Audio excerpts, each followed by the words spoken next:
Asante sana binti yetu. Binti yako na nani? Sisi tunakuja kumchukua. Haujakuwa bado. Umeona chumba? Na umefuga? Nikafuga babako. Ile kitu bado ni piru. Nimelea, nimekuza. Anafaa kwa matumizi ya ndoa. Hawezi kumtumia. Yule kitu ni piru. Yaani kwamba yule sio lana sumaka. Yule sio astaghfirullah. Haina shida. Banganyo. Tunafanyaje sasa? Unafanya wewe na nani?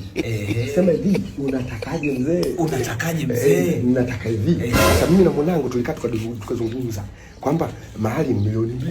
Milioni 1. Moja ni babako yule anaozeshwa. Yule ni dadako. Haya. Ni 2. Na kuna koti la babu. Koti la mjomba. Kokwa. Na embe ambalo limeoza lakini halitoi wadudu. Na nazi. Na kama vyote mwezi, basi ni milioni 1. Jumba ilikuwa milioni 3. Nini? Unatoa hela wewe? Milioni 3. Unatoa hela wewe? Mimi naokesha familia. Ilisha kuozesha. Basi naomba discuss na Jumbe mara moja, alafu tuje kukupa majibu. Jumbe. Tengeneza ndevu. Haina shida. Utopata mke mpumbavu.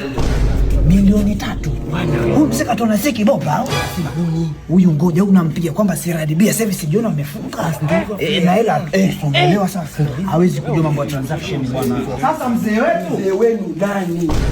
Mimi ni baba mkwe wenu. Baba mkwe wetu au kilembwekeze. Baba. Tulivyokubaliana, unajua sasa hivi CRDB wamefunga. Na ATM mbali. Unaelewa? So kama nini nina kadi. Unajua. Sina hata sim bank. Naelewa. Kwa nini ningeweza hata kutanguliza chochote kitu, lakini turuhusu twende. Kesho tuje tumalize. Unasemaje? Au sio Jumbe? Tena na Jumbe. Naelewa kwamba finali ndo mpango mzima na Tembo Visa kadi. Hiyo naelewa. Unaijua pia hiyo? Kwa hiyo nataka ukate huko. Leo tulipie.